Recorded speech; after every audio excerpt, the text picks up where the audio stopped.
안녕하세요. 사연에 빠지다의 DJ 민영입니다. 오늘도 사연 시작하기 전에 구독과 좋아요 버튼 잊지 마시고요. 그럼 오늘의 사연 함께 시작해 볼게요. 안녕하세요. 저는 나이 70 먹은 할머니입니다. 평소 보던 사연 채널에 글이란 걸 적게 되기까지는 많은 시간이 필요했는데요. 그럼에도 딸의 도움을 받아 한자 한자 적어나가 봅니다. 여러분들의 많은 응원이 필요합니다. 늙은이의 이야기를 끝까지 들어주신다면 정말 감사하겠습니다. 먼저 제가 글을 쓰게 된 건 세상에 있어선 안 될 짐승 같은 놈을 폭로하기 위해서인데요. 이 짐승들은 다름 아닌 저희 딸을 해코지한 산돈댁입니다. 믿기지 않으시겠지만 그런 일이 있었고 저는 이를 너무 늦게 알아채 버렸네요. 제 딸이 사돈에게 당한 일을 이제부터 낱낱이 폭로할 테니 끝까지 들어주세요. 먼저 소중한 제 딸에 대한 이야기를 하자면 우리 둘째 미자는 제가 22살 시어머니에게 심한 시집살이를 당하고 있던 와중 태어난 아이였습니다. 미자는 태어날 때부터 몸이 잘 아픈 아이였는데요. 그래서 그런지 찡얼대기도 하고 우는 것도 잘하는 아이였습니다. 그 시절 저는 미자를 품에 안고 시어머니에게 혼나지 않으려고 애써 계속 달래줘야만 했죠. 제발 울지 마라 하면서요. 저희 시어머니는 저란 존재도 제 배에서 태어난 미자도 굉장히 마뜩찮게 생각하셨습니다. 그래서 조금만 잘못해도 호랑이 같은 언성을 내곤 했습니다. 그 이유는 오롯이 저에게 있었죠. 제가 첫째를 딸, 둘째도 미자, 딸을 낳았기 때문이었습니다. 가문을 이어나가야 할 핏줄을 낳아야 하는데 쓸데없는 기집애만 낳는다고 구박하곤 했습니다. 게다가 시어머니는 양장점을 하셨는데 시아버지가 술을 워낙에 좋아하시는 바람에 홀로 일하는 날이 많았고 가족의 생계를 꾸려나가시는 분이었습니다. 스트레스가 많으셨던 거죠. 그러니 집에 들어와 조금만 살림살이가 흐트러지거나 미자 울음소리가 들려도 버럭 소리를 지르셨어요. 저와 결혼했던 남편이란 사람은 시어머니를 막아줬어야 했음에도 불구하고 시아버지의 기운을 고스란히 물려받아 이런 집안일엔 관여하고 싶지 않다고 했고요. 저는 정말 그런 남편이 많이 미웠습니다. 이혼을 생각하고 싶었지만 이혼이라는 건 그 시대에 있을 수 없는 일이었고 전 그럴 수 없는 막막한 현실이 서글프기만 했어요. 그러던 어느 날엔 시어머니가 집에 돌아와 버럭 성을 내는데 시아버지와 남편은 허허실실 웃으며 술이나 주고받고 있고 문득 제 처지가 너무 초라하게 느껴졌습니다. 그런데 그때 우리 미자가 너무나 대쪽 같은 태도로 자기 할머니 앞에 나서는 겁니다. 그때 미자 나이가 6살밖에 되지 않았는데 어린아이라고 믿어지지 않을 만큼 목소리가 또랑또랑했습니다. 너는 내가 없을 때 집안 살림 똑바로 하라니까. 그것도 여태 안 하고 뭐 했던 거야? 그리고 미자 저 계집애는 왜 이렇게 철고 난리야? 할머니, 우리 엄마 그만 괴롭혀요. 뭐라고? 내가 언제 네 엄마 괴롭혔다고? 매일 엄마 괴롭히고 힘들게 하잖아요. 엄마도 우리 돌보느라 힘들어요. 그러니까 그만해요. 나 엄마 우는 거 싫다고요. 이놈의 기집애가 못하는 말이 없네? 기가 차서. 그간 지금까지 자기 하고 싶은 말이라면 다 했던 시어머니는 미자를 보더니 기가 찬지 실소를 터뜨리곤 아무 말도 못하셨어요. 옆에 있던 남편이나 시아버지 역시 마찬가지로 벙쪄서는 미자를 바라보았습니다. 미자는 그렇게 제 인생의 봄날을 열어준 아이였습니다. 부모에게는 자식이어도 의지하고 싶고 의지가 되는 그런 자식이 있다고 하잖아요. 미자가 딱 그런 애였습니다. 그 후로 시아버지가 중풍을 맞아 쓰러지시고 제가 변을 치우는 굳은 일을 해야 했을 때도 미자는 제 옆에서 힘이 되어주었습니다. 제 언니인 첫째와는 다르게 야무지고 똘똘하게 손을 눌려 대신 변도 받아주고 청소도 도와주곤 했어요.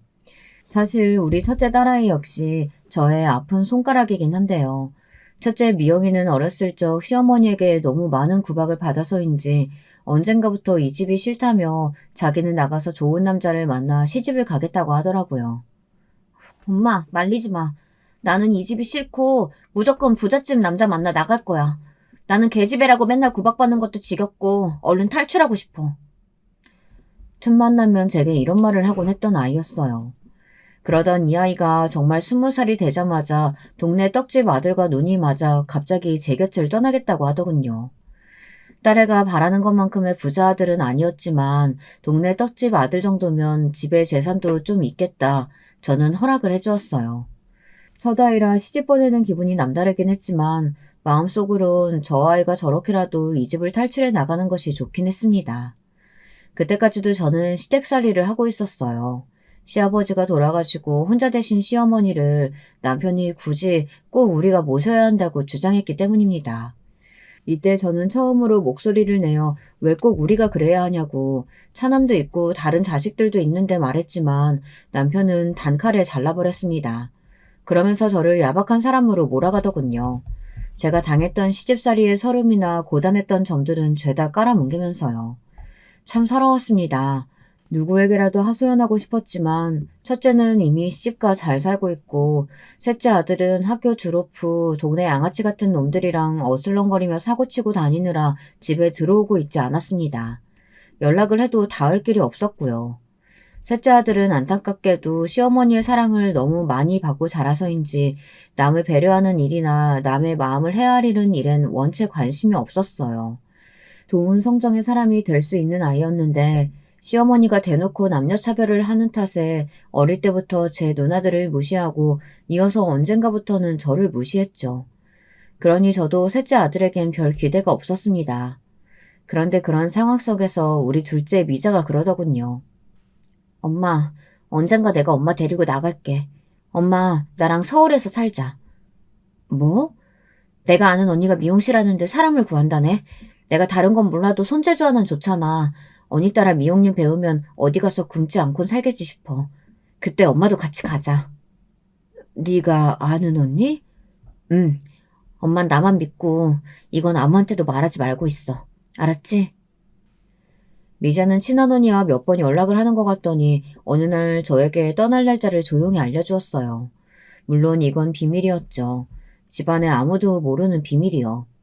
다만 엄마로서 조금 셋째 녀석이 마음에 걸리긴 해서 엄마와 누나가 떠날 거라는 사실을 조용히 일러주었습니다. 사는 게 힘들 땐 찾아오라는 말도 했고요. 하지만 그러던 어느 날 청천벽력 같은 사건이 생기고 말았습니다. 깊은 밤중 미자와 함께 떠나려던 날 어떻게 알았는지 시어머니가 불이 나게 들이닥치신 겁니다. 그날은 시어머니가 동네분의 집에서 주무시고 온다고 하는 날이었기에 편하게 준비하고 떠날 수 있는 날이었는데 시어머니의 등장에 너무 놀라 가방을 떨어뜨렸어요. 시어머니는 저를 보자마자 대뜸 손을 들어 짝소리나게 뺨을 치셨고 그 다음부턴 떨어진 가방으로 저를 후지려 패기 시작했습니다. 미자가 울며 불며 말려봤자 시어머니의 꼬장꼬장한 기세는 당해낼 수가 없었어요. 그리고 그 옆에 아들이 멍한 얼굴로 이 상황을 바라보고 있었어요. 그제야 아들이 제가 그토록 비밀이라고 일렀던 것을 시어머니에게 말했다는 사실을 깨달았습니다. 도대체 아들은 무슨 생각으로 이 일을 말했던 것일까요? 시어머니는 온갖 험한 말로 저를 한 번 더 사지에 몰아넣었습니다.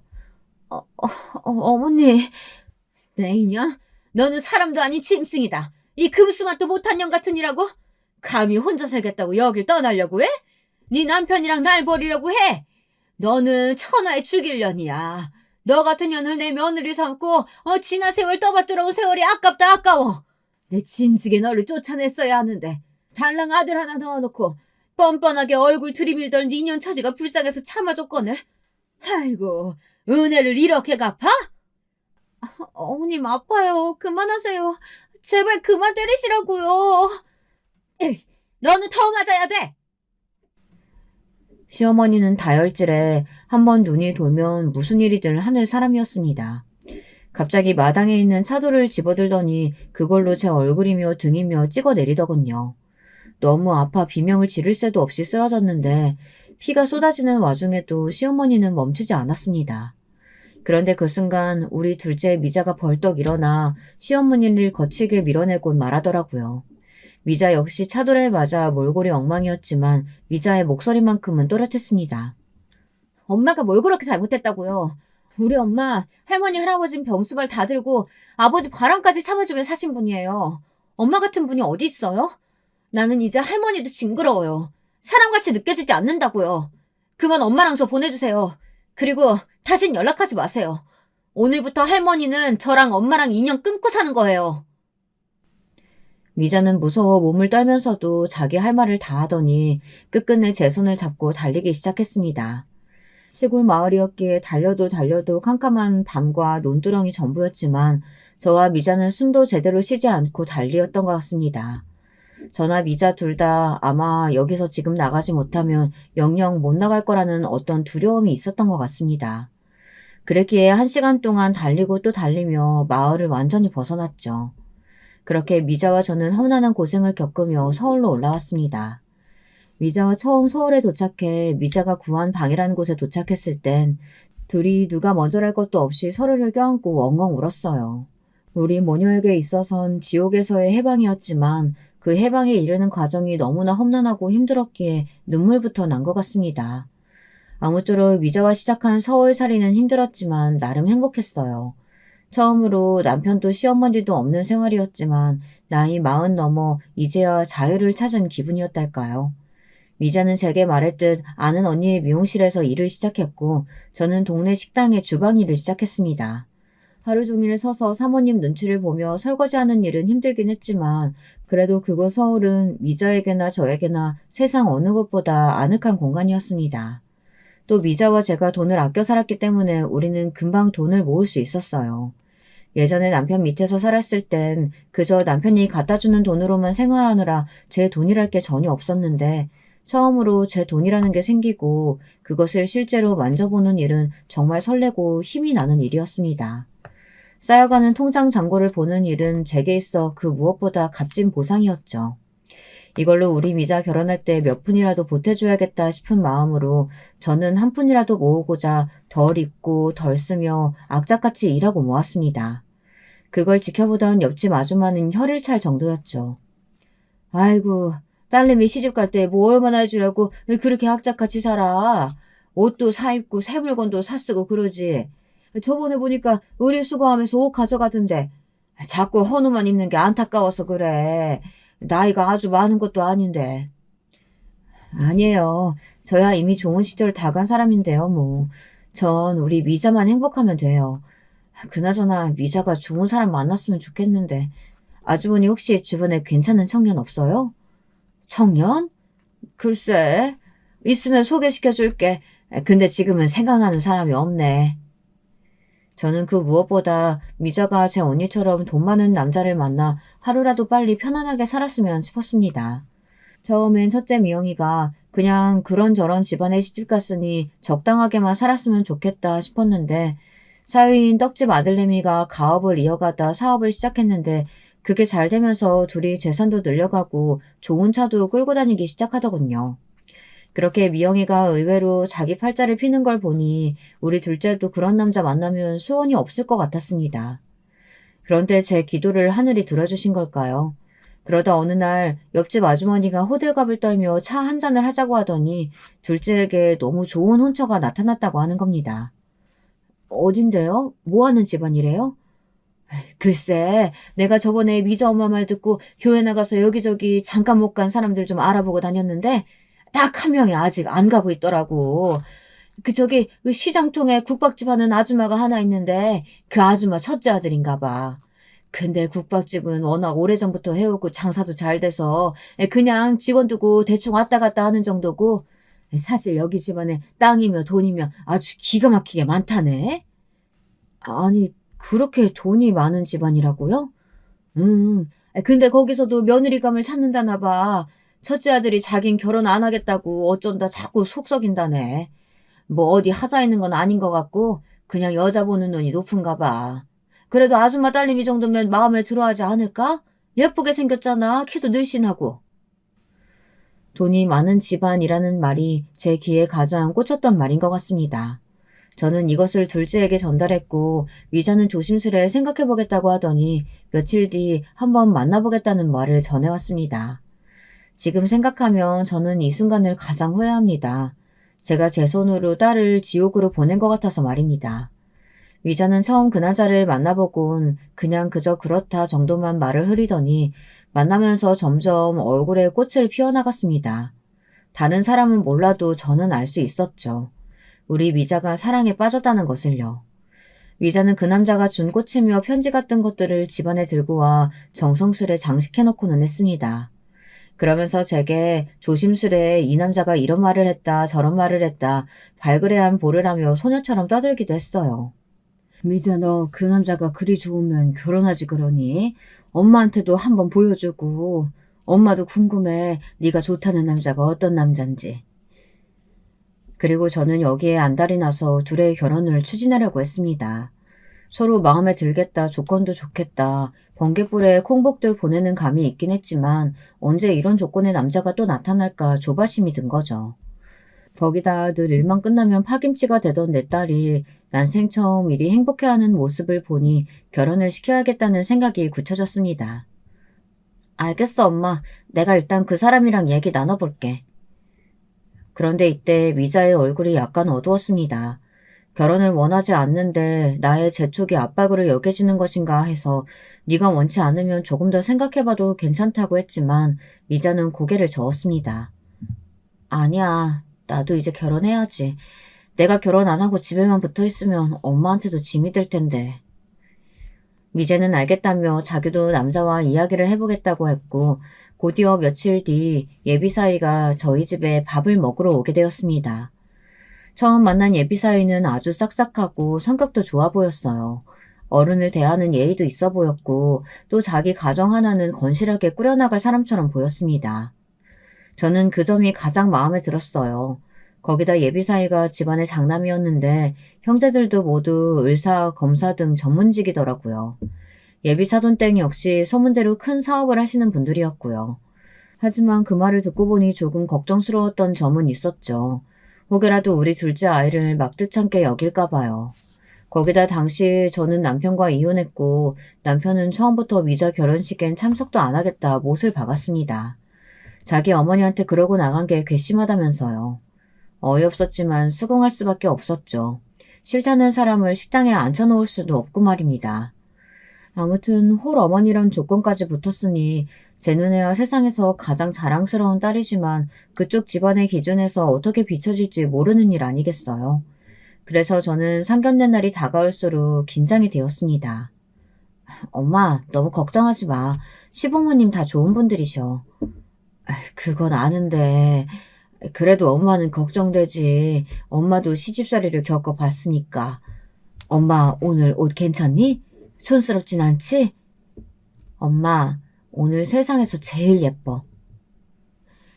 대망의 상견례 날, 미자가 옆에서 저를 달래는 말을 해도 마음이 가라앉지 않았어요. 그리고 드디어 사돈 내외를 보게 되었죠. 저는 이날 정말 충격적인 경험을 했습니다. 우선 사돈분들이 어떤 분들인지 무척 궁금했는데 제가 상상한 그 이상이었습니다.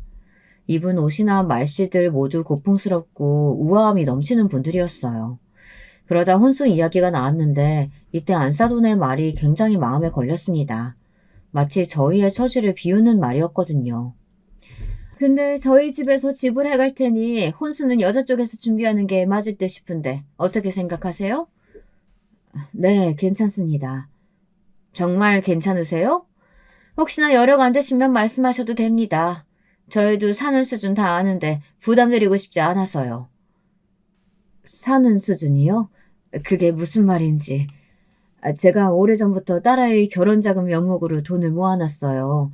그리 큰 돈은 아니지만 딸아이에게 들은 액수 정도라면 저희가 해갈 수 있을 것 같은데요. 그래요? 예상 외네요. 네, 뭐 그러시다면 저희도 편한 마음으로 받을게요.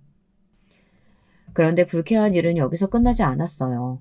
상견례장에서 코스 요리로 소고기가 나왔는데 안 싸더니 이러더군요. 근데 혹시 이런 거 드셔본 적 많으시죠? 네? 저는 소고기를 별로 안 좋아해서요. 고기 종류 자체를 잘 안 먹는 편이에요. 저희 딸애도 그렇고요. 그래요? 비싸서 못 드셨던 건 아니고요? 네? 아니에요. 농담입니다, 농담. 농담이라기엔 정말 기분이 묘해지는 농담이었죠. 거기다 이상하고 기분 나쁜 일이 한 가지 더 있었습니다. 딸아이의 신우가 될 사람도 함께 자리에 있었는데 저와 사돈댁이 말하는 와중에 계속해서 자리를 비우더라고요. 알고 보니 담배를 피우고 오는 거였습니다. 화장실을 가는 줄로만 알고 있었는데 제 옆을 스치면서 알싸한 담배 향이 풍겨져 나오더라고요. 물론 담배 피는 건 이해할 수 있었지만 상견례라는 중요한 자리에서 계속해서 자리를 비우며 담배를 피러 나갔다 오는 건 조금 실례이지 않나 싶었죠. 그래도 모르는 척하고 있었는데 갑자기 이런 말을 하며 산통을 깨더군요. 근데 우리 오빠한테 시집 왔으니까 새언니도 참 복이 많은 것 같아. 안 그래, 엄마? 내가 어디서 보니까 사람마다 다 사주팔자라는 게 있대. 우리 새언니는 팔자가 진짜 좋은 거지. 오빠 아내 되면 일 안 해도 되고 집에만 있으면 되잖아. 뭐 하는 거야? 그만하다니? 그래, 자중해라. 여기가 무슨 자리인데 그런 교양 없는 말을 하고 있어. 저 사돈, 죄송합니다. 얘가 요즘 말이 거치네요. 제가 바로 잡겠습니다. 아, 네, 괜찮습니다. 이미 제 기분은 상해버렸지만 사돈 어른들이 계속 사과를 하니 넘어갔습니다. 의사라고 들었는데 어떻게 공부도 많이 하고 똑똑한 사람이 이런 무례한 발언을 하나 싶었어요. 솔직히 제 딸도 미용실에서 정말 열심히 일하고 나름대로 손님들의 신뢰도 받으며 살아온 아이인데 왜 저런 말을 들어야 하죠? 딸아이의 상처도 상처지만 너무 화가 나더군요. 나중에 상견례장을 나오면서도 정말 복잡한 기분이 되었습니다. 저기 네 신우란 사람 보통 내기인가 아닌 것 같은데 왜 그런 거니? 엄마 아까 정말 너무 놀랐다. 아니 을사식이나 되는 사람이 저런다니. 원래 좀 성격이 모난 데가 있어. 나도 윤기 씨한테 들은 건데 어렸을 때부터 자기 주장이 강하고 눈치가 없어서 할 말 못할 말을 안 가리고 했대. 그래도 엄마 다행인 건 1년 후에 미국 가서 살 거래. 남편이 미국 사람이라. 지금도 한국이랑 왔다 갔다 한다고 해. 그러니까 그때까지만 참으면 돼. 그러니? 그래도 그렇지. 엄마는 아까 기분 많이 나빴어. 아휴, 상견례장에서도 그러는데 너랑 둘이 있을 땐 얼마나 그러겠어. 원래 시집살이가 제일로 힘들다잖아. 그래도 엄마 나는 씩씩하게 잘해나갈 수 있어. 그러니까 나 믿고 맡겨줘. 내가 시댁 사람들 다 휘어잡을 수 있다니까? 엄마도 알잖아. 우리 집안에서 나만 할머니한테 할 말 못할 말 다 하고 산 거. 덕분에 할머니 구박 엄청 받긴 했지만. 그러니까 너무 걱정하지 마. 모르겠다, 엄마는. 결혼식이 진행되기 전까지는 정말 내 딸을 그런 시누이가 있는 곳에 시집을 보내야 하나 고민이 많이 들었습니다. 저도 시집살이를 당한 입장에서 어쩔 수 없이 그런 생각이 들더라고요. 하지만 나중에 사위가 저를 따로 찾아와 무릎까지 꿇으며 대신 사과를 했습니다. 장모님, 정말 죄송합니다. 제 동생이 너무 큰 실례를 범한 것 같습니다. 제가 잘 단도리 했어야 되는데 미처 그러지 못한 것 같습니다. 기분 상하셨다면 정말 죄송해요. 아니야. 솔직히 나도 감정이 상하긴 했지만 자네가 잘못한 일도 아니지 않나. 이제와 결혼을 물을 수도 없고 일단 사과 받은 걸로 할 테니까 자네가 대신 잘 중재해주게. 우리 딸 고생하지 않게. 내가 부탁할게. 네, 꼭 그럴게요, 장모님. 이날 일단 사위가 저를 안심시키는 말을 믿고 넘어갔습니다. 사위는 딸이 시집살이 하지 않도록 반드시 자신이 중재하겠다고 했고 저도 사위만 믿겠다고 말했습니다. 딸아이가 신혼여행을 갔다 와 이제는 진짜 사위가 된 듬직한 사위와 집에 들러 제게 선물이며 이것저것 주고 갔을 때는 정말 우리 딸이 좋은 곳에 시집 갔구나 하는 생각도 들었고요. 다른 건 몰라도 사위는 제게 정말 잘해줬습니다. 결혼 전 제게 첫 인사를 왔던 날부터 제게 장모님 장모님 하며 깍듯하게 굴고 집에 뭐가 부족한 것 같다 싶으면 센스 있게 필요한 물건들을 사오곤 했어요. 항상 제가 좋아하는 귤이며 딸기며 바리바리 싸들고 와서는 건강이나 안부를 챙기곤 했습니다. 세상 더할 나위 없는 이쁜 사이였죠. 아이고, 이렇게 번번이 안 사와도 된다니까 그러네. 손 무겁게 뭐하러 이런 걸 사와. 제가 사오는 게 마음이 편해서요. 저번에 보니까 장모님 딸기 되게 좋아하시더라고요. 전에 갈비찜 해주신 보답으로 드리는 거니까 대신 저 갈비찜 자주 해주세요. 그럼 당연하지, 김서방. 내가 자네 원하는 갈비찜 정도는 언제든 해줄게. 딸아이 역시 옆에서 일을 보며 저에게 아들이 또 하나 생긴 거 아니냐며 흐뭇해했어요. 그러다 몇 달 후 곧이어 딸아이가 너무나 기쁜 소식을 전해오며 완전히 마음이 놓여졌습니다. 엄마, 나 임신했어. 나도 이렇게 빨리 임신이 될 줄 몰랐는데 아무래도 신혼여행 가서 생긴 것 같아. 내 안에 생명이 있다는 게 너무 신기한 거 있지? 얼른 이쁜 손주 안겨드릴게요. 아이고 세상에, 이게 무슨 경사니? 그래도 임신 초기엔 조산기도 있고 하니까 몸 조심하고 있어야 돼. 알았지? 애 떨어지지 않게 너무 무리한 운동 하지 말고. 저는 딸아이의 임신도 기뻤지만 혹시나 임신 초기에 있을 조산도 걱정했습니다. 저 젊었을 적에는 주변에 그렇게 애 떨어진 여자들이 몇몇 있었거든요. 다행히 딸아이는 임신 초기를 지나 중기까지 무탈하게 흘러가는 것 같았습니다. 그제야 저도 마음을 완전히 놓았고요. 딸아이가 입덧이 별로 없어 다행히 먹고 싶은 음식들을 마음껏 해 신혼집으로 나르는 게 제 삶의 낙이었습니다. 딸아이는 임신한 동안 저와 비슷하게 고기를 좋아했는데요. 그래서 저는 일을 끝내고 돌아오면 꼭 정육점에 들러 딸아이가 좋아하는 제육볶음이나 삼계탕, 갈비찜 하는 것들을 뚝딱뚝딱 만들어내곤 했죠. 엄마, 나 엄마가 해주는 음식들 먹으니까 너무 살 것 같아. 왜? 김서방이 뭐 안 사줘? 아니, 그 사람도 사주지. 근데 엄마 음식이 내 입엔 제일 잘 맞아. 내가 한 음식은 어딘지 모르게 밍밍하고 맛도 없고 엄마 음식 못 썼으면 어쩔 뻔했을까 몰라. 고마워, 엄마. 딸아이는 이러다 살이 잔뜩 쪄 출산 후 어떻게 살을 빼야 할지 모르겠다고 푸념을 늘어놓곤 했어요. 전 딸아이가 먹는 모습을 보며 흐뭇해하곤 했고요. 그게 저의 주말 일과였습니다. 그런데 그러던 어느 날 너무 끔찍한 일을 맞이하게 된 거예요. 제 딸이 임신 중기 유산을 하고 만 것이었습니다. 소식을 들은 건 사위에게서였어요. 사위는 침울한 목소리로 이 소식을 전했고 저는 너무 놀라 병원으로 뛰어갔습니다. 정확한 이야기를 듣기 위해 의사 선생님을 만났는데 선생님은 종종 이런 경우가 있다면서 너무 낙심하지 말라는 말을 전해주시더군요. 하지만 딸은 이미 정신적으로 많이 피폐해져 있었습니다. 태동이 안 들려서 병원에 갔는데 세상에 이런 일이 있을 줄은 몰랐어. 엄마, 나 어딘가 마음이 너무 허해. 일단 대학병원 가서 아이부터 밖으로 빼내야 한대. 안 그러면 산모한테 합병증이 생긴다고. 딸아이는 힘없이 중얼거렸고 그 뒤로도 많이 힘들어했습니다.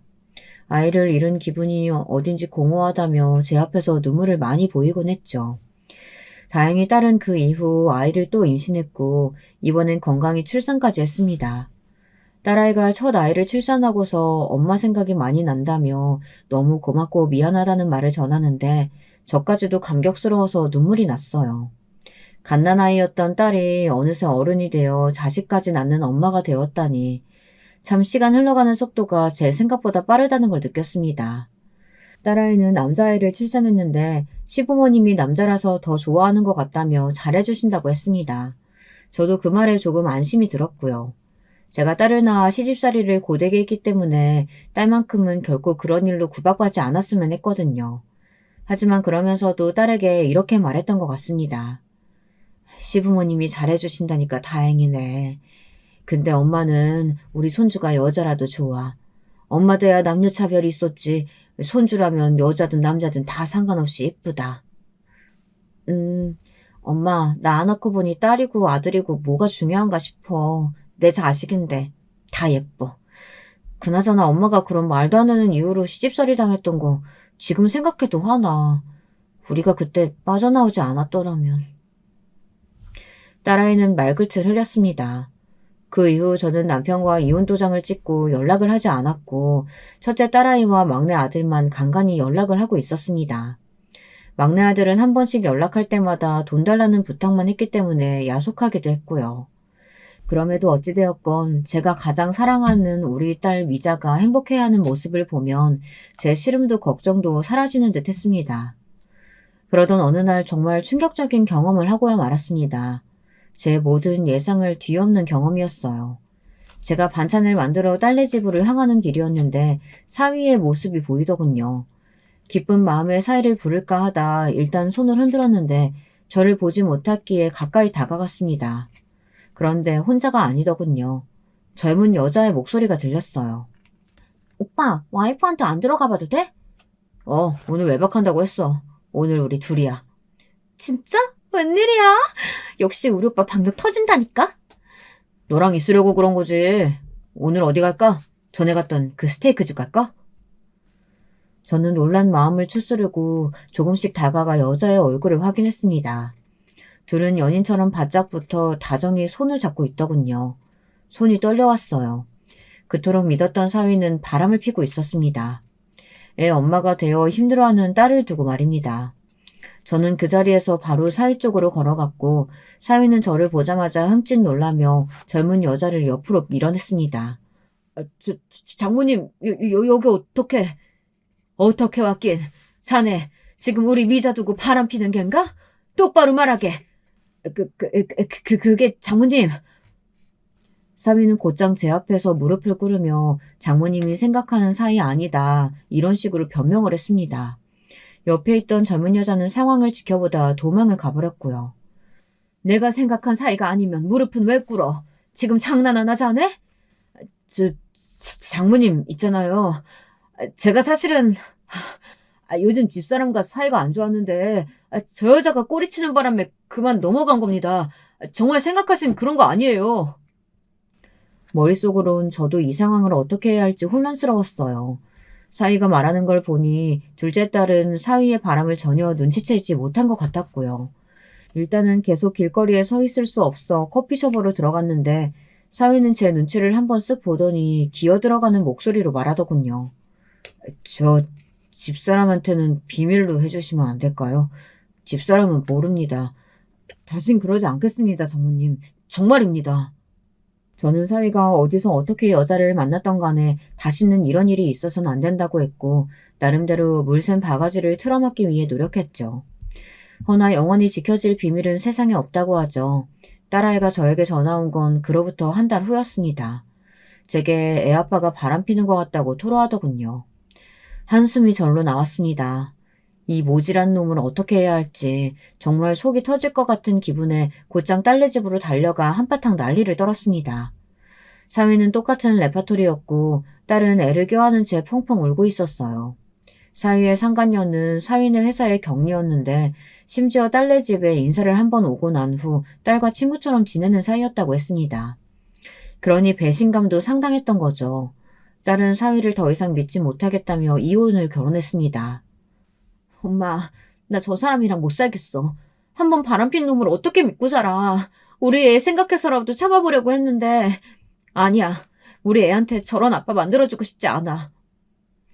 그런데 참 우스운 것이요. 제가 이날 무조건 딸의 이혼을 지지하고 찬성한 것이 아닌 애매한 태도를 취한 것이었어요. 저도 사위가 개차반이고 딸이 불행할 거란 사실도 알고 있었지만 그 순간 바닥을 기며 앵앵대는 손주가 너무 불쌍한 겁니다. 아빠 없이 자랄 손주가요. 그러니 원하는 대로 해라 라고만 말하고 딸네 집에 나와버렸어요. 딸은 그 이후 이혼을 선택할 것 같았지만 막상 그러지 않았습니다. 슬프게도 저와 같은 이유였습니다. 엄마, 한 번만 봐주기로 했어. 딱 한 번만. 결의가 느껴지는 딸의 말이 얼마나 속상했는지 모릅니다. 둘이 다시 그대로 산다는 소식을 듣고선 얼마나 사위를 야단치고 어르고 달래고 온갖 짓거리를 했는지 모릅니다. 제발 마음 잡고 살아달라고 눈물로 빌기도 했어요. 특히 바깥 사돈이 상견례장 때는 워낙에 무뚝뚝해서 어떤 분인지 몰랐지만 나중에 사위가 바람을 폈다는 말을 듣고선 아주 호되게 꾸짖으셨다고 하더군요. 한 번만 더 바람을 피우고 싸돌아다니면 호적에서 파버릴 거라는 말씀까지 하셨다고 해요. 그 말에 사위가 제대로 겁을 먹었고요. 바깥사돈은 제게 따로 전화까지 해 폐를 끼쳐 죄송합니다. 자식 교육을 잘못 시킨 제 탓입니다. 이런 짧은 말씀을 전하기도 하셨습니다. 안사돈께서는 아무런 연락이 없었지만요. 마치 남자라면 다들 한 번쯤 바람피는 게 당연하다는 식의 꼿꼿한 태도였습니다. 기분 나빴지만 그 집에 경우 있는 양반이 한 사람이라도 있다는 것이 다행이다 싶었어요. 다행히 딸내에서 5년간 안 좋은 소식이 들리지 않았고 둘째 손녀까지 출산하여 그럭저럭 잘 살아가는 것 같았습니다. 저는 당시 막내 아들이 사고를 치는 바람에 그 사고를 뒷수습하고 다니느라 정신이 없어 딸내에는 큰 신경을 써주지 못했고요. 다름 아닌 이 녀석이 어디다 돈을 투자했다 그게 잘못되는 바람에 경찰서를 왔다 갔다 해야 했습니다. 그런데 변호사를 선임하는 과정에서 돈이 나가야 했거든요. 아들은 당연히 그 돈을 충당할 여력이 없으니 제가 해주어야 했죠. 노후 자금으로 모으고 있던 돈은 그렇게 자식에게 다 가버리고 말았답니다. 엄마, 미안해. 내가 언젠가 반드시 꼭 성공해서 갚을게. 고마워. 그리고 작은 누나한테도 미안하다고 전해줘. 내가 작은 누나한테 돈 여러 번 빌렸거든. 그리고 이날 저는 몰랐던 사실을 알게 되었습니다. 바로 막내놈이 우리 둘째 미자에게 돈을 여러 번 빌렸다는 사실을요. 그 순간 이놈이 어찌나 얄밉고 밉상스럽던지 가뜩이나 힘들게 살고 있는 딸에게 저 몰래 돈을 빌렸다고 하니 한 대 패주고 싶은 심정이었습니다. 또 미자가 저에게 한 번도 그 부분을 말하지 않았다는 것이 엄마 입장에선 안쓰럽고 그렇더군요. 나중에 미자에게 말하니 미자는 웃으며 말했습니다. 아이, 엄마, 별거 아닌데 뭐. 큰 돈도 아니었어. 동생이 빌려달라는데 그럼 어떻게 외면해. 너무 그러지 마. 내가 빌려주고 싶어서 그런 거니까. 그래도 혹시나 사돈 떼기 하시면.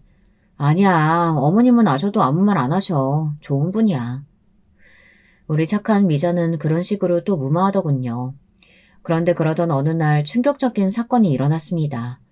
운명처럼 딸아이 신우란 사람과 안싸돈이 나눈 뒷이야기를 듣게 된 겁니다. 사실 그렇게 만나게 된 것도 어찌 보면 기막힌 우연이라 할 수 있는데요. 그날은 제가 백화점에서 청소하는 일을 구해 일을 하게 된 첫날이었어요. 딸 시집 보내는데 모아두었던 돈을 많이 쓴 터라 저도 노후를 위해 청소하는 일을 구해야 했죠. 딸아이는 자신이 노후를 책임지겠다며 그러지 말라 했지만 어디 그럴 수 있나요? 자식에게 민폐 끼치는 노인이 되고 싶진 않았습니다. 나이도 있겠다. 지인의 소개로 어렵게 구한 자리라 나름 열심히 해야겠다는 각오까지 가지고 출근을 했는데요. 백화점 화장실 휴지통을 비우기 위해 들어갔다가 사돈어른을 만난 겁니다. 처음엔 사돈인지 모르고 있었는데 먼저 저한테 아는 척을 하더군요. 어머, 여기서다 만나네요? 그나저나 어떻게 이런 우연이 다 있죠? 그러게요. 근데 옷 보니까 청소부로 취직하신 거예요? 아이고, 그 나이에 청소부 일까지 어떻게 하시려고 하세요? 나이 먹고 이런 일 하시면 관절 다 나가요. 네, 그래도 일하는 게 재미있어서 하고 있어요. 집에서 쉬면 오히려 몸만 더 쑤시더라고요. 참, 우리 안사도는 마음이 이렇게 넓으시다니까. 나중에 저희 집에 가정부 필요할 때 부를게요. 집이 워낙 넓어서 가정부 두고 사는데도 손이 더 필요할 때가 있거든요. 네? 솔직히 청소부로 마주쳤다는 게 조금은 창피했고 저절로 고개가 수그려졌습니다. 누가 봐도 청소부 옷을 입고 있으니 모를 리 없었고요. 그런데 안사돈은 이 틈을 놓치지 않고 저런 말을 하더군요. 아무리 그래도 사돈에게 자기 집 가정부 일을 해달라니 이게 말이 됩니까? 당황했던 나머지 저도 반문을 하고 말았는데요. 그러자 안사돈은 물론 공짜로 해달라는 건 아니고 돈 드릴게요. 라고 말하더라고요. 그러더니 나중에 또 만나자며 제 할 말만 하고 나가버리더군요. 어이가 없어서 몇 분째 벙쪄 서 있었던 것 같습니다. 그러다 다른 청소부와 교대 시간이 되어 옷을 갈아입고 백화점 밖으로 나가려고 했는데요. 잠깐 화장실에 들려 손이라도 씻고 가려고 화장실 안으로 들어갔는데 익숙한 목소리가 들리는 겁니다. 바로 안사돈과 딸아이 신우 목소리였어요. 엄마, 근데 아까 그분 청소부 옷 입고 마주쳤으니까 진짜 쪽팔렸겠다. 그치? 그럼, 아이고, 나도 아는 체 할까 말까 하다 그래도 했다. 청소부 사돈이라니. 왜 하필 그런 사람이 우리 집안하고 엮인 건지. 아휴, 진짜 싫다, 싫어. 오빠가 그런 여자 데려왔으니 어쩔 수 없지 뭐. 솔직히 엄마가 손보러 간 여자들 중에 하나만 골랐어도 집안 넉넉했을 텐데. 그러게 말이다. 누굴 탓하겠니? 아무튼 다신 마주치고 싶지 않더라. 심지어 옷에서 냄새도 나던데. 여기 백화점 청소부들은 옷도 제대로 안 빠나 봐. 내가 민원이라도 넣어야겠어. 직원 관리를 도대체 어떻게 하는 건지. 그러니까 엄마 오늘 내가 가서 백화점 담당자한테 따질게. 저런 사람이 청소부로 일하면 백화점 매상 확 떨어질걸? 걸어다닐 때마다 냄새나서 손님들 불쾌할 거 아니야. 그리고 저기 뭐야 오빠한테 들었는데 세원이 친정에 돈까지 퍼줬다며? 그 집 막내 아들 사고 쳐서? 그래 내가 열받아 혼났다. 진짜 지지리도 없는 집구석이야. 자식 새끼들까지 다 그 모양이니. 처지가 불쌍해 봐준 거다.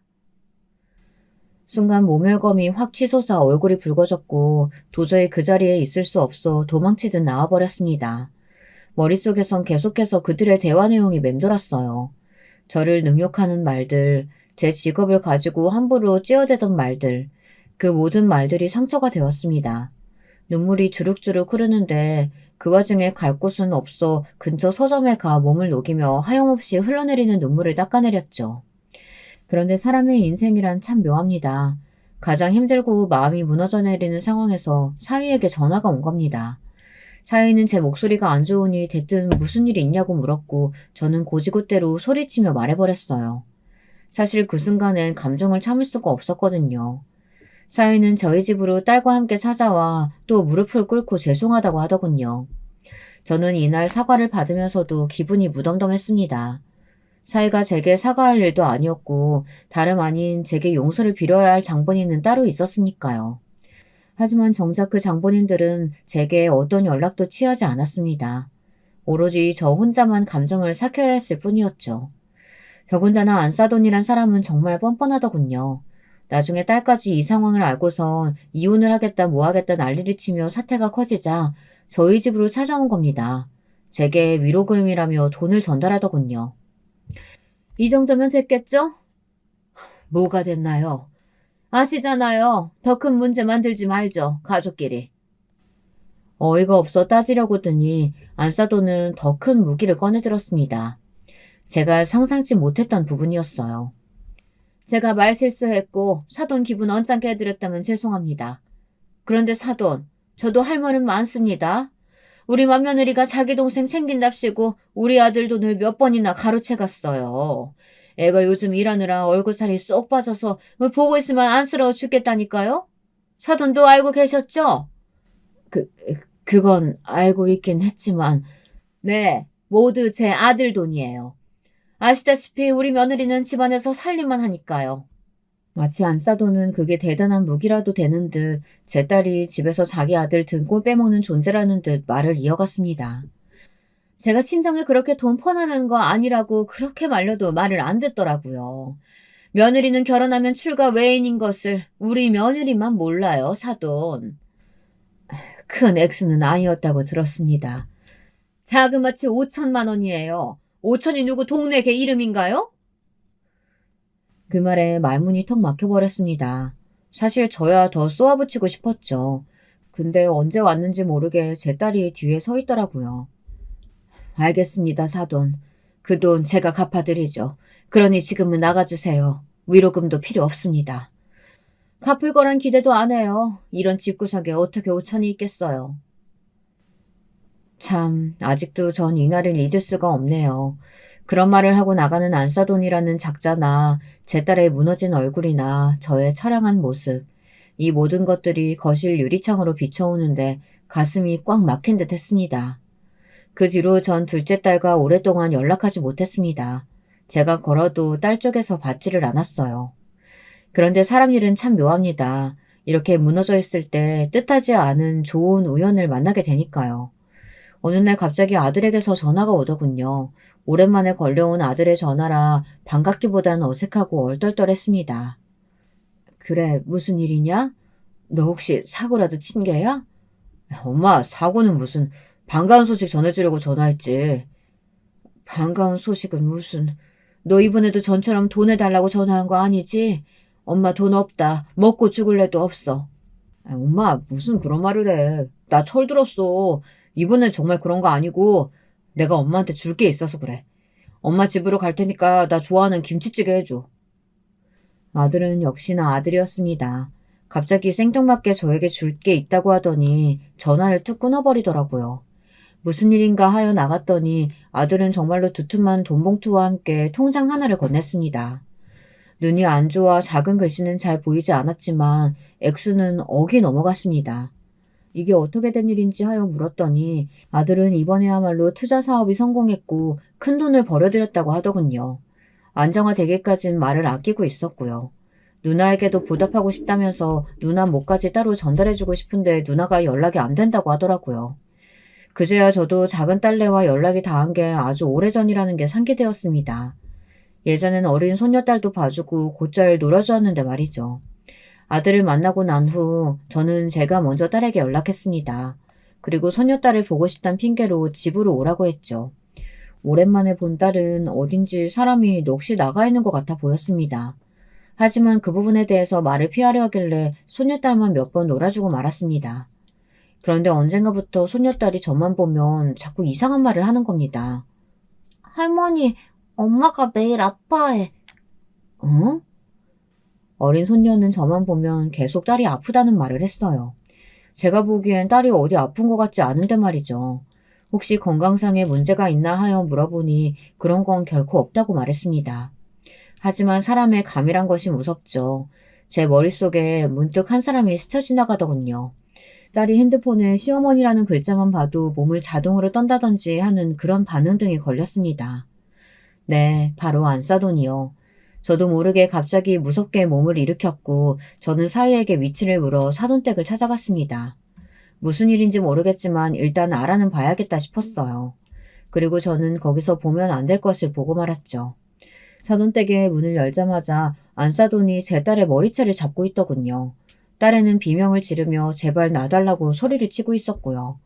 그 순간 딸애의 눈물 자국이 눈에 선연히 들어왔습니다.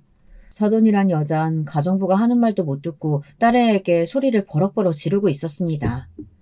야, 이년아, 너는 시녀야. 내 아들 시녀라고. 시녀 주제에 내존할 것이지. 어디서 애 둘 낳았다고 유세 부리고 지랄이야. 야, 너 아직도 내 아들 한 번 바람핀 거 가지고 지랄 떠니? 네가 잘했어. 봐, 내 아들이 그랬겠어? 저는 곧장 달려가 있는 힘껏 내리쳤습니다. 그리고 무슨 일이 일어났는진 기억이 드문드문 납니다. 나이 70에 무슨 힘이 그리 있었겠냐마는 안사돈은 제게 뺨을 맞고 그대로 쓰러져 버렸고 저는 딸애를 끌고 나왔습니다. 그러고 나서 모든 절말을 알게 되었어요. 딸애는 지금까지 정말 다행스럽게도 하늘은 저희 편을 들어주셨습니다. 가학적인 행위를 일삼았던 사돈은 법적 처벌을 무겁게 받았고 이혼 소송에서도 위자료를 받았습니다. 물론 딸아이의 정신적 피해 보상이 되기에는 너무나 작은 액수지만요. 요즘은 딸아이의 정신 건강을 위해 막내 아들이 준 돈으로 전원주택을 사서 그곳에 들어가 살고 있습니다. 부디 딸아이가 완쾌하길 바랄 뿐입니다. 또 우리 손주들 역시 마음의 상처를 잘 극복하길 바랍니다.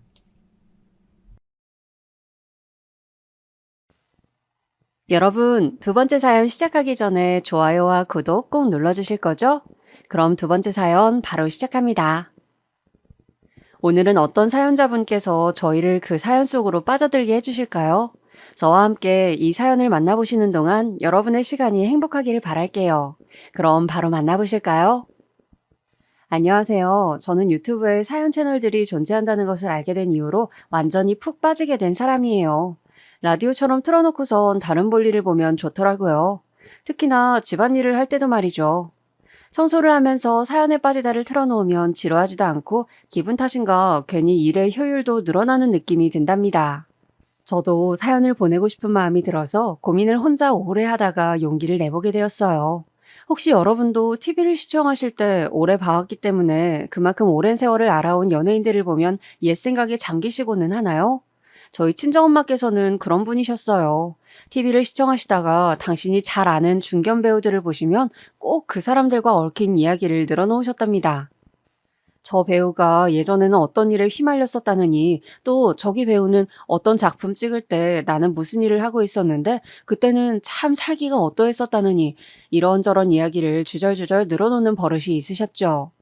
저는 제가 나이가 들기 전에는 친정엄마의 그런 면들이 잘 이해가 안 갔고 그저 왜 저렇게 TV를 보시면서 말씀을 많이 하시는 건가 하는 투정이 속으로 들었을 뿐이었습니다. 그런데 참 신기한 게요. 제가 슬슬 나이가 들다 보니까 그런 친정엄마의 모습을 닮아가더라고요. 제 또래의 여자 연예인들이 결혼 소식을 줄줄이 대중에게 알려오는 것에 저는 참 많은 감상이 들었답니다. 저것들은 20년 전에도 저렇게 생겼었는데 세월이 흘러도 어쩜 거의 똑같구나. 요즘 세상에는 40대 초혼이 정말 아무렇지도 않아졌구나 하는 생각들을 한참 했었네요. 저는 40대 여자입니다.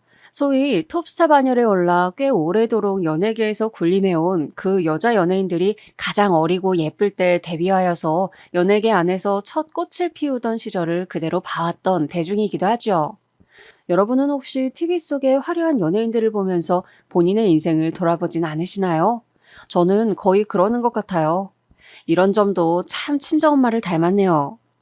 저는 사실 저의 결혼 이야기를 중점적으로 적어보고 싶어서 문을 두드리게 되었어요. 지금까지 살면서 저는 여러 지인들을 곁에 두었지만 진짜 백이 저의 속마음을 털어놓을 수 있는 깊은 관계의 친구들은 만들지 못하였습니다.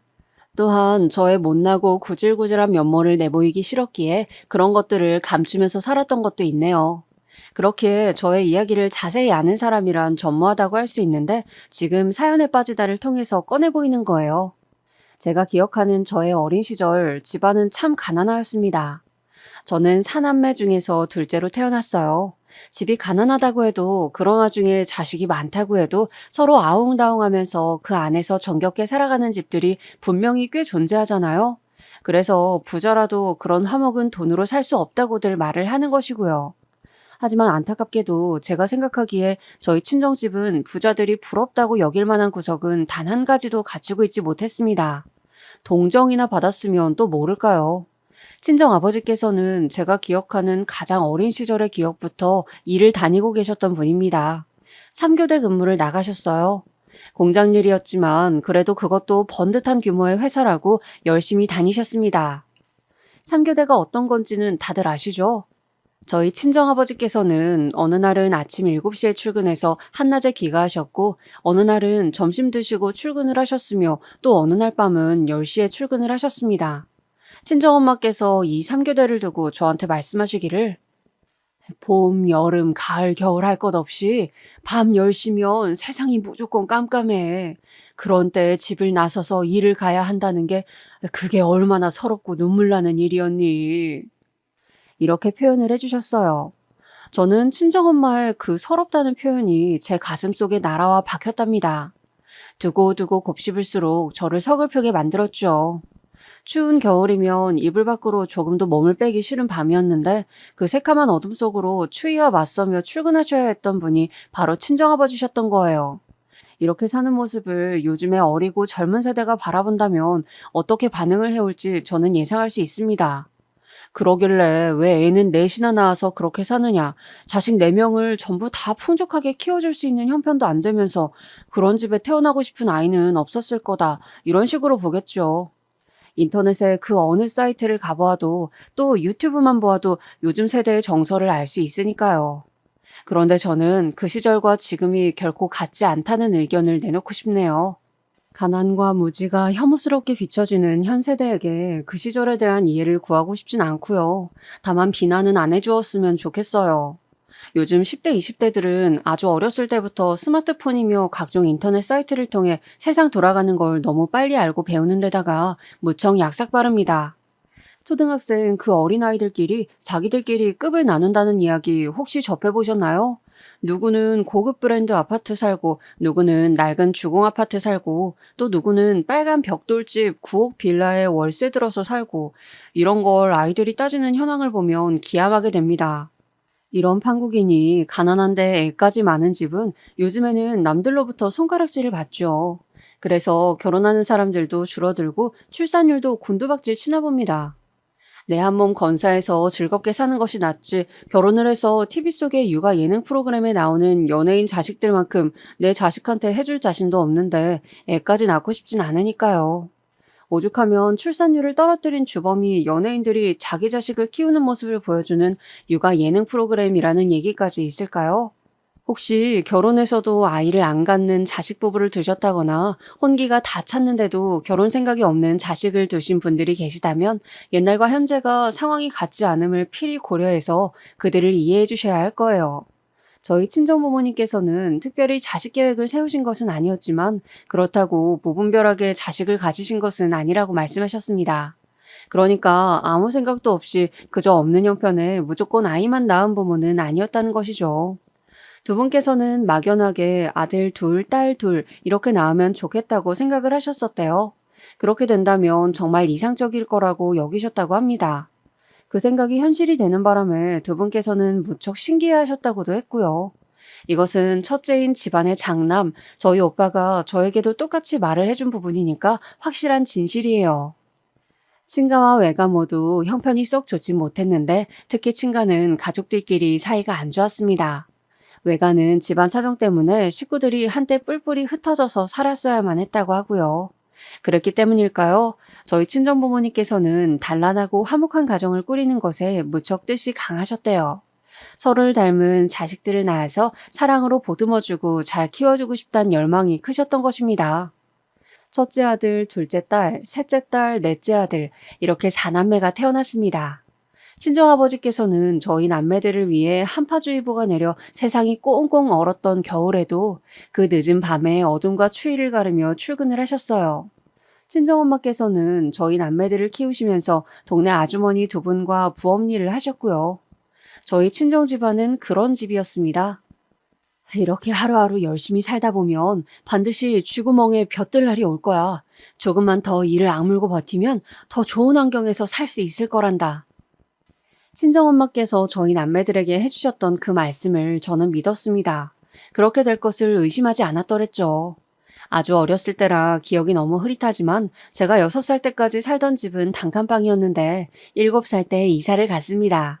집에 방이 따로 2개가 있다는 것만으로도 너무 행복했어요.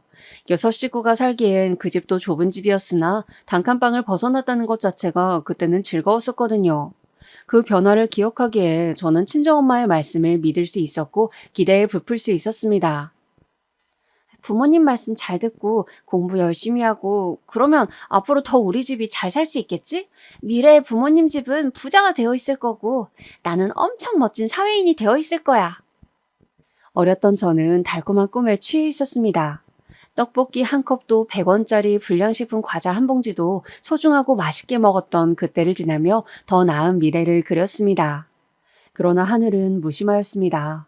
바로 제 아래 동생인 저희 집 셋째, 제 여동생이 갑자기 아프기 시작하였어요. 어렸을 때라 무지하였기에 그 시작점이 언제였는지조차 저는 정확히 몰랐습니다. 병명은 백혈병으로 드러났는데 이것도 좀 늦게 밝혀졌던 것으로 기억을 해요. 늦게 알아냈던 것이 화근이 되었는지 아닌지까지는 모르겠습니다. 여동생 이야기를 먼저 꺼내고 싶지 않아서 저는 계속 피해왔고 집안에서 워낙 금기처럼 여겨지는 이야기였기에 세월이 흘러서도 그때의 정확한 상황을 알지 못했습니다. 그때 여동생은 백혈병으로 드러나서 투병 생활을 하셨고 친정엄마께서 그 곁에 붙어서 매달리셨습니다. 친정아버지께서 벌어오셨던 돈은 족족 모두 병원비로 나갔고요. 3교대를 하시던 친정아버지의 일정이 너무 헷갈려서 제가 밥을 안 차려도 되는 때에 차리기도 했었고 일을 나가시는 줄도 모르고 아무것도 안 했는데 친정아버지께서 출근 준비를 하시길래 깜짝 놀라서 아연실색을 했던 적도 있었습니다. 지금 돌아보면 우습고도 가슴 아픈 추억이네요.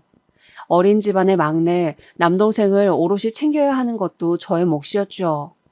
저는 그저 친정엄마께서 여동생의 손을 잡고 집으로 돌아오시기만을 기다리면서 묵묵히 감내했던 것 같습니다.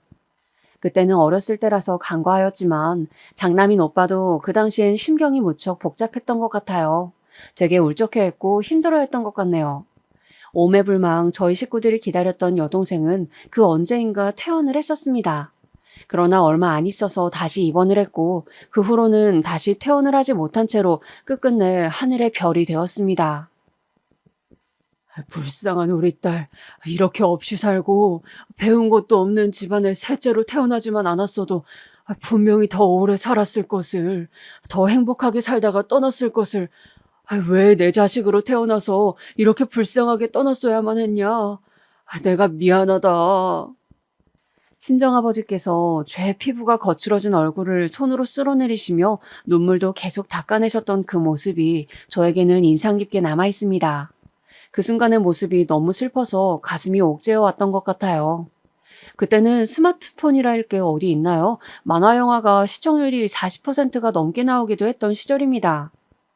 기껏해야 TV로 공감대를 형성했던 시절이었어요. 그러니까 저는 저희 집안의 가난이 어느 정도의 수준인지 남들과 비교했을 때 얼만큼 떨어지는지 이런 것을 아예 몰랐고 관심조차 없었습니다. 가난해서 짜증나고 서럽기는 하지만 남들도 이 정도로 사는 사람들이 많을 거라고 막연하게 생각했었으니까요. 하지만 여동생의 죽음으로 처음 그런 것들을 인지하게 되었어요. 여동생이 떠나고 나서 남겨진 병원비로 지게 된 빚 때문이었죠. 생명 하나를 잃었는데 빚은 남겨졌다? 이 사실이 어렸던 저에게 미칠 듯한 충격으로 다가왔습니다. 갑자기 세상이 다르게 보이기 시작했어요. 제가 그 정도였으니 저보다 머리가 굵었던 오빠는 어떻겠나요? 아주 착잡했겠죠.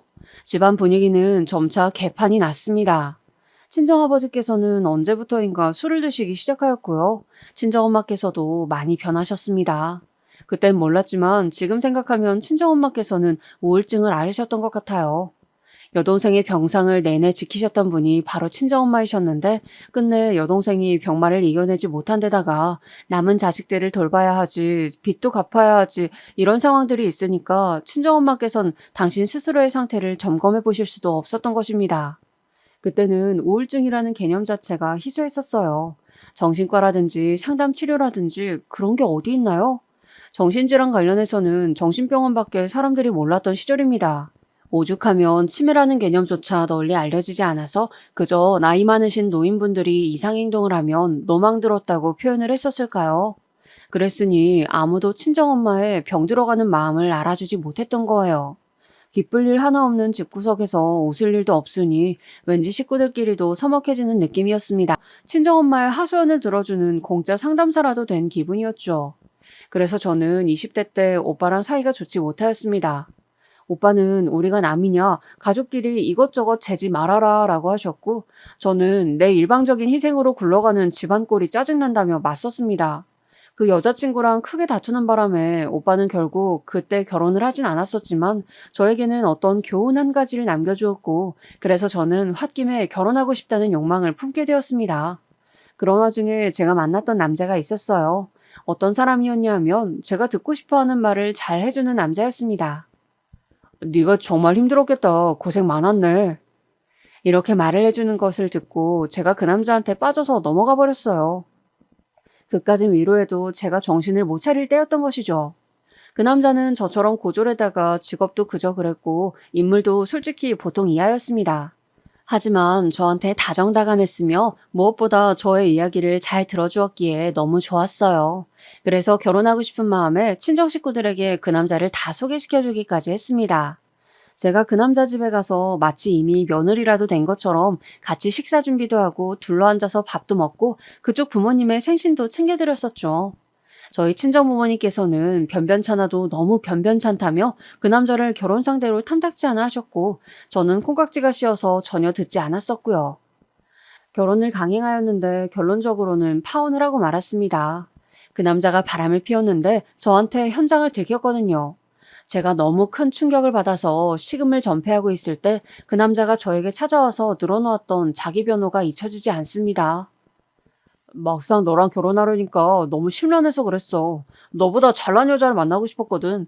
대학도 나오고 집안도 더 유복한 여자 만나서 멋지게 살고 싶은 욕심에 그런 실수를 저질렀다. 상처 줘서 미안해. 그런 뻔뻔한 변명이 또 있을까요? 지금 생각하면 완전히 정신이 이상한 놈이었어요. 저한테 바람 현장을 걸린 게 얼마나 다행이었는지. 하지만 당시에는 그런 식으로 파혼을 맞았다는 게 미친 듯이 힘들었을 따름이었죠. 연애 기간 약 2년, 그 기간 동안 들인 제 모든 수고와 돈도 날아간 셈이었습니다. 그 후로 저는 남자에 대한 기대치를 완전히 내려놓았어요. 대신 저를 배신했던 그 남자가 했던 말처럼 나보다 나은 상대와 결혼하고 싶다는 희망사항을 품게 되었습니다.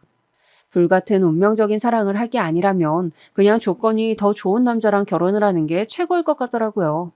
제가 객관적으로 잘난 여자가 아니었기 때문에 저보다 훨씬 더 높은 급의 남자를 만나는 것은 아주 힘든 일이었고 절충안을 찾아서 저는 결혼을 하게 되었습니다. 제가 결혼한 남자는 우선 4년제 대학을 나왔으며 인물도 제법 괜찮았죠. 착하거나 부드러운 성격과는 거리가 멀었으나 자기 신념 확고해 보이는 모습이 마음에 들었습니다. 남편은 제가 생활력이 강하고 수더분해 보인다면서 결혼 상대로는 최고라고 생각을 했다더군요. 저희 두 사람끼리는 이해관계가 맞아떨어졌는데 문제는 시댁에 있었습니다. 왜냐하면 시댁에서는 처음부터 저를 마음에 안 들어 했기 때문이죠.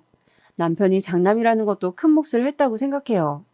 남편은 3남매 중에 맞이인데 자기 밑으로 여동생과 늦둥이인 남동생이 있었습니다. 다닌다는 직장 얘기 듣고서는 그래도 그 정도면 어디 가서 부끄럽지 않겠다고 생각을 했었는데 고졸? 최종 학력이 고등학교 졸업인 건 꽤나 큰 하자인 것 같아서 기분이 좀 그렇네요. 인사드리러 갔었던 첫 만남에서 시어머니께서는 저에게 그런 식의 말씀을 하셨었죠. 저는 고졸이라는 저의 최종 학력이 결코 만족스럽지 못하였으나 남한테 부끄럽다는 생각을 가지고 살아오진 않은 바였습니다. 집안 상황상 그때는 제가 대학에 가기 어려울 때였고 저는 사회 경쟁력을 열심히 쌓아오면서 제가 이뤄낸 것들에 대한 보람과 자부심이 조금은 있었거든요. 직장에서도 제가 고졸이랍시고 불합리한 대우를 딱히 받은 것도 없었고요.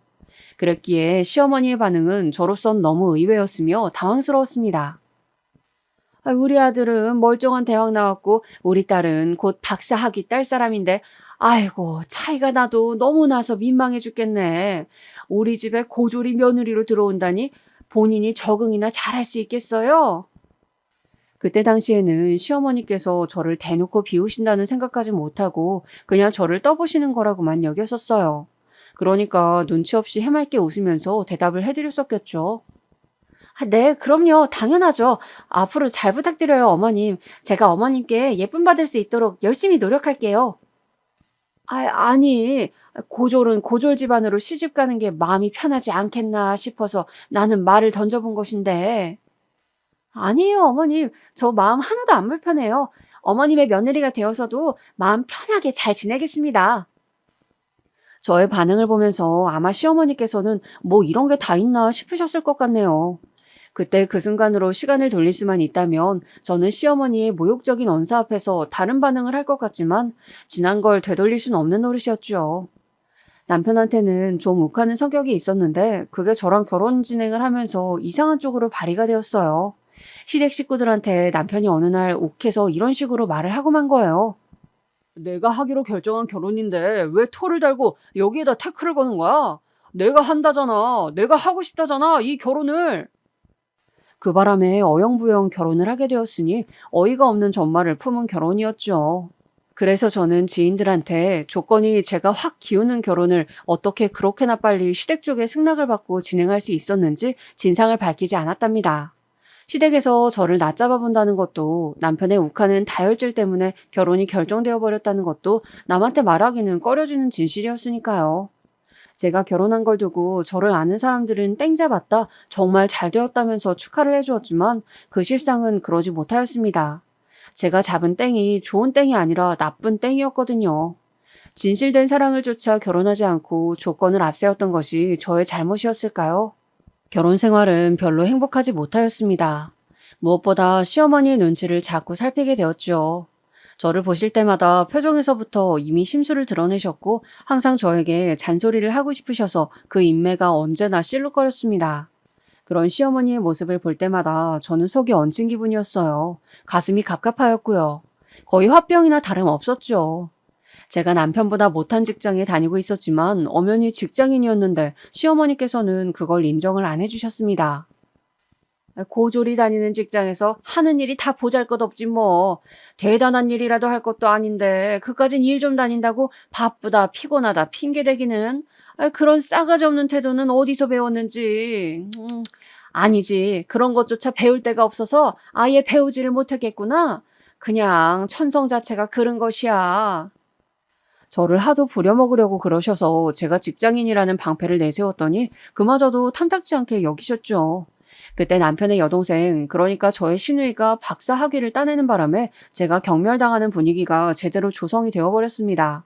시어머니께서는 막말을 숨쉬듯이 너무나도 아무렇지 않게 자연스럽게 뱉으셨어요.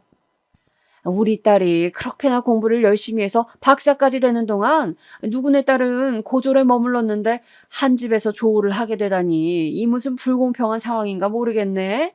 이래서 노력 하나 없이 그저 시집만 잘 가면 되는 줄 아는 한심한 여자들이 우리 딸처럼 멋지게 사는 여자들을 먹칠하는 거라니까.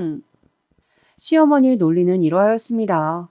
시누이는 대학을 나온 것은 물론이고 박사학위까지 딴 대단한 여자인데 저는 고졸밖에 안 되는 주제에 결혼으로 엮어서 둘이 한 집안 식구가 되었으니 격이 안 맞다는 것이었어요.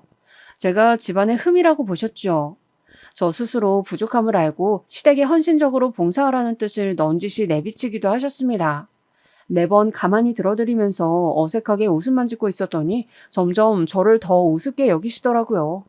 하지만 제가 참았던 것은 시어머니, 시댁 식구들을 위해서가 아니었습니다. 참고 사는 것이 제 인생에서 습관이 되어 있었기 때문이에요. 친정엄마께서는 제가 원래 생각했던 결혼 생활이 아니라서 힘들다고 말씀을 드렸을 때 마치 기다렸다는 듯이 당신의 힘든 이야기를 되려 꺼내셨던 분이었죠. 너는 엄마가 네 아버지랑 이날 이때까지 행복하게만 살아온 것 같니? 네 눈에는 그렇게 보여? 아니야, 절대로 아니야. 엄마는 그냥 이 악물면서 참아온 세월이 훨씬 길었고 네가 지금 결혼해서 힘들다고 하는 건 장난 같은 투정 수준이란다.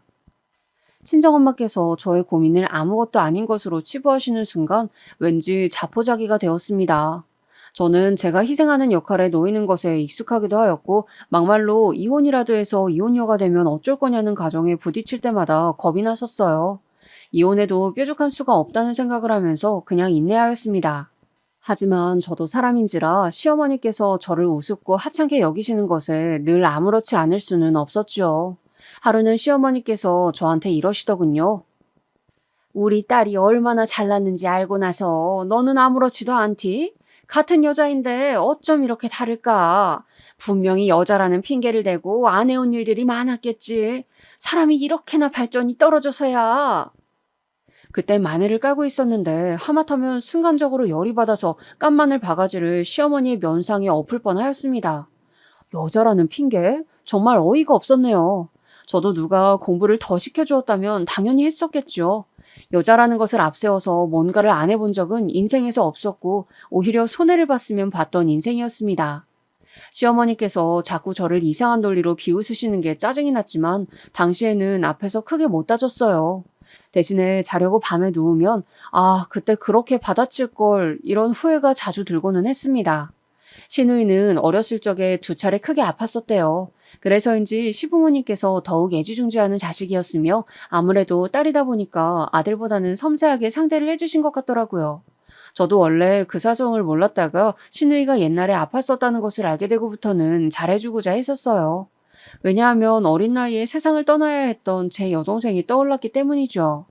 여동생이 떠나지만 않았다면 친정아버지께서 술을 가까이 하게 되지도 않았을 것이고 친정엄마께서 우울증에 걸리지도 않으셨을 것이고 오빠의 성격이 바뀌어버리지도 않았을 것이고 남동생도 화목한 가정의 모습만 보면서 자랐을 것이라는 그 희망 고문과도 같은 슬픈 가정을 저는 아주 오래도록 해왔습니다.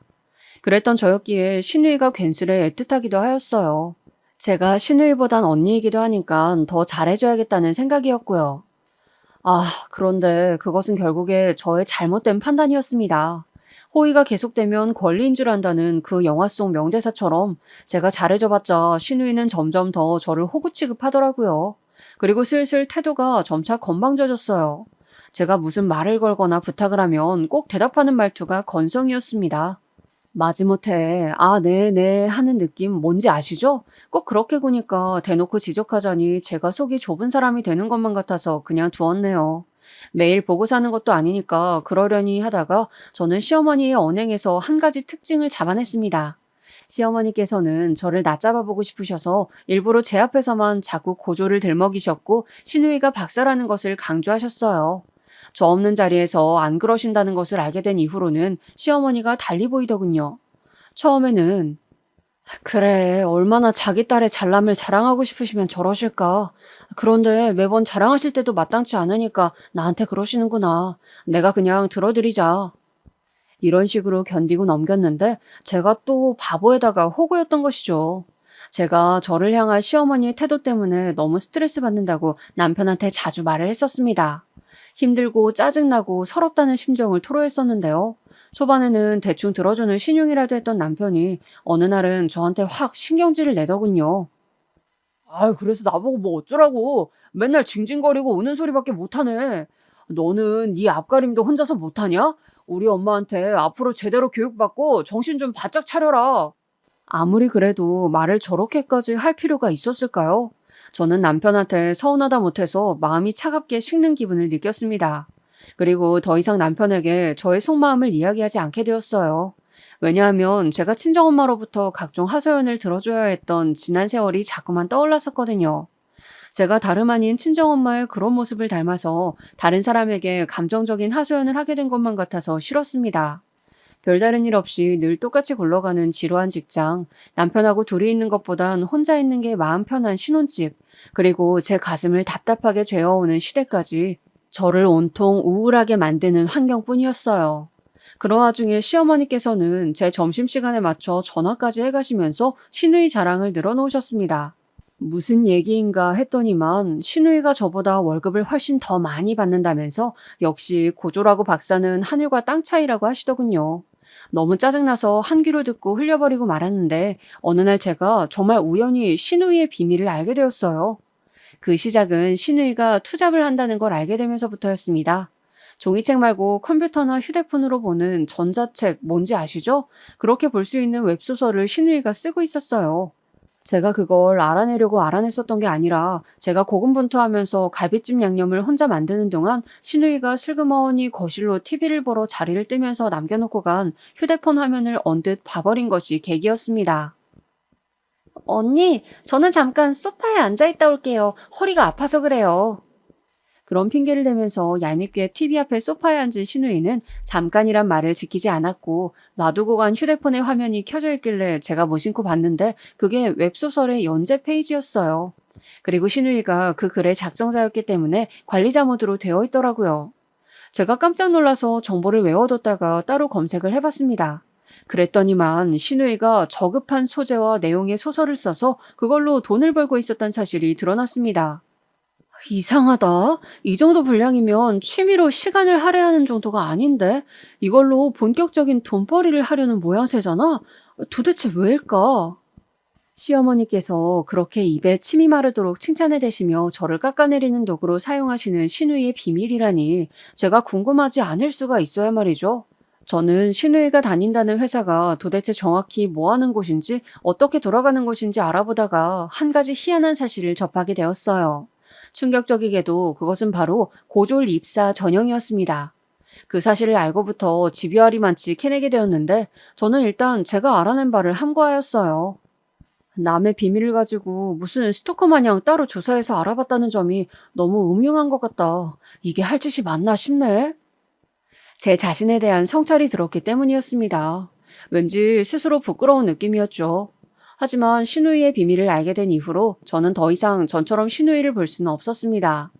시누이를 보고 있으면 왠지 제 안에서 냉랭한 기운이 올라왔고 시어머니의 비아냥도 예전과 같은 기분으로는 받아들여지지 않았죠.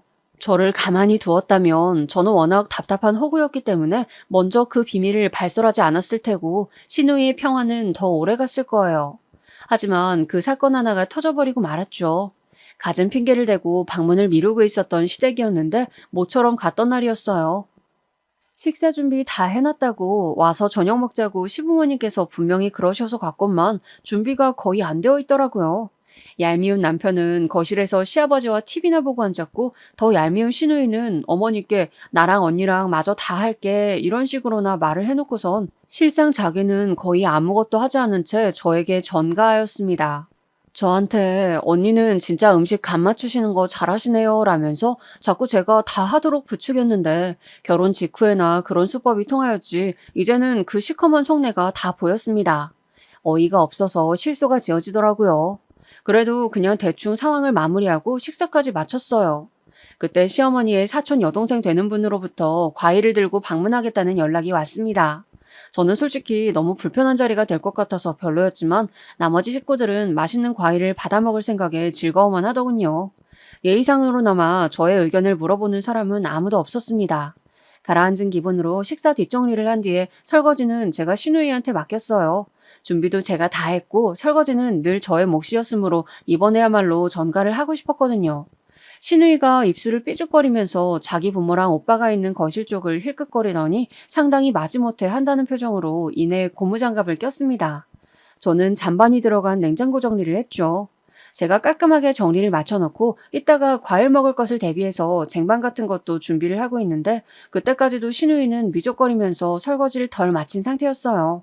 괜히 거들고 싶지 않아서 저는 모른 채 하고 두었죠. 바로 그때 시어머니의 사촌 여동생분이 도착을 하였습니다. 샤인머스켓 2상자를 들고 오셨더라고요. 우리 딸이 최고로 좋아하는 과일 왔다. 어머, 지금 뭐야? 네가 왜 설거지를 다 했어? 시어머니께서는 그렇게 외치면서 부엌에 들어오셨고 설거지를 마친 후 고무장갑을 벗고 있던 신우이를 발견하셨죠. 저는 그 반응에 무척 당황스러웠습니다. 그럼 제가 설거지를 꼭 했어야만 했었다는 건가요? 제가 떨떠름한 기색으로 있는 것을 본 시어머니께서는 금세 얼굴에 열이 오른 낯으로 저한테 삿대질을 하셨습니다. 너 해도 너무하는 거 아니니? 네? 제가 뭘요? 아니, 상식적으로 말이야. 고졸인 네가 박사님을 알아서 모셔야지 왜 부려먹고 있냐고. 시어머니야말로 해도 너무하는 분이셨어요. 세상 천지에 설거지에 대고선 고졸과 박사를 운운하는 사람이 어디에 있다는 겁니까? 기가 막히기도 하고 너무 모욕적이기도 해서 제가 입술만 꽉 깨물고 있는데 신우이가 웃음을 참는 표정으로 입가를 실룩거리는 게 보였어요. 그 다음으로는 뭔 소란인가 싶어서 부엌으로 온 나머지 시댁 식구들이 보였죠. 비단 이 집안에 시집 온 이후부터가 아니라 저의 지난 세월 동안 쌓여왔던 출저모를 분노가 그 순간에 확 터져나오고 말았습니다. 박사님이라고요? 여기에 대체 박사님이 어디 있다는 말씀이시죠? 저희는 공평하게 고졸인데요. 얘가 무슨 헛소리를 하는 거야? 내 딸이 박사학위 딴 거 모르는 사람도 여태 있었니? 그건 아마 학력 위조된 걸 보신 걸 거예요. 왜냐하면 애초에 아가씨는 대학에 입학만 하고 졸업은 안 하셨으니까요.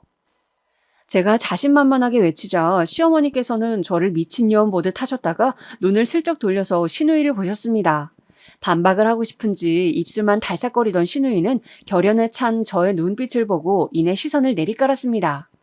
학력 위조라니? 그럼 범죄자 같은 행동을 내 딸이 왜 한단 말이야? 어머님, 아버님의 기대가 하늘을 찔렀으니 그랬겠죠. 아가씨는 지금 직장에 고졸 학력으로 입사하셨죠? 그래서 급여도 낮고 그래서 다른 부업으로 수입을 충당하셨죠? 충격 속에 빠진 시댁 식구들의 눈이 모조리 신우이에게 쏠려 있었습니다. 시어머니께서는 당장이라도 쓰러질 듯 어느새 안색이 창백해져 있었어요. 아까부터 무슨 소리를 하시는 건지 저는 모르겠네요. 그리고 언니, 제가 부업이 있기는 뭐가 있다고 그러세요? 그래요? 그럼 제가 잘못 알았나 보네요. 저는 아가씨가 도저히 가족들한테는 밝힐 수 없을 정도로 엄청난 수위의 소설이라도 써서 돈을 버시는 줄 알았거든요. 어머님, 그게 뭔지 한번 보실래요? 제가 휴대폰을 꺼내들었을 때 신우이가 불이 나게 달려와서 저를 막아섰습니다. 그 모습에 시어머니께서는 자리에 털썩 주저앉으셨죠. 의미 없는 설전이 오갔고 격분한 시아버지께서는 신우이의 뺨을 후려치시려다가 갑자기 그 손으로 뒷목을 잡으셨습니다. 놀란 시어머니의 사촌 여동생분께서 119를 부르셨고 잠시 후 구급차가 도착하자 이웃들이 무슨 소란인가 싶어서 다 기웃거리고 아주 난리도 아니었습니다. 저는 혼란을 틈타서 어느 이웃분께 짤막한 전말을 알려드렸어요. 딸이 박사라고 그렇게 동네방네 자랑을 하고 다니셨는데 알고 보니 전부 거짓이었대요. 고졸인데 속여왔던 거죠. 그래서 뒷목 잡고 쓰러지신 거예요. 마치 남의 집 이야기를 하듯 슬쩍 흘렸더니 그분이 엄청 놀라시면서 금세 다른 이웃분들께 그 전말을 전하기 위해서 움직이시더군요. 소문이 퍼지는 건 순식간이었습니다. 저는 후회하지 않았어요. 지르고 나니까 속이 시원하더라고요. 남편의 찌질한 모습을 보게 된 것은 유감이었지만요. 너 나한테 이혼이라도 당하고 싶어서 이래? 자기가 제 목줄이라도 쥐고 있는 양 구는 모습에서 그 어떤 위압감도 느낄 수 없었습니다. 되려 웃음이 나오더라고요. 말 잘했네. 그래, 이혼하자. 너 같은 놈하고 더 살아주기에는 내가 아까워. 제가 당당하게 나오니까 남편은 다혈질이 도져버렸습니다. 공교롭게도 욱하는 그 성격 덕분에 저는 무사히 이혼을 할 수가 있었어요. 저는 그간 시댁으로부터 정신적 피해를 입은 대가를 받아내야겠다고 하였고 남편은 홧김에 저한테 신혼집의 매매 시세의 반 정도에 근접하는 재산을 분할해 주었습니다. 순전히 홧김에 저지른 일이었다는 것을 저는 알 수 있었어요. 그래서 더 통쾌했네요. 그 순간에는 예상 못했었지만 그 집은 지금 가격이 떨어졌어요. 그러니 저는 나름의 이득을 봤다고 볼 수 있겠네요. 전 시댁은 동네에 소문이 다 나서 거기에서는 더 못 살겠다며 이사를 한다고 하였는데 파는 것도 사는 것도 쉽지 않으니 전전긍긍하고 있다는 게 근황입니다. 그리고 전 시누이는 1년 넘게 사귀고 있었던 남자친구한테 차였대요. 그쪽에도 박사라고 거짓말을 했었는데 이제 다 들통났으니 소용 없어진 것이었죠. 이혼하고 나서 저는 지난 세월 속에만 깊이 묻어두었던 저의 진짜 본심을 친정 식구들에게 털어놓았습니다.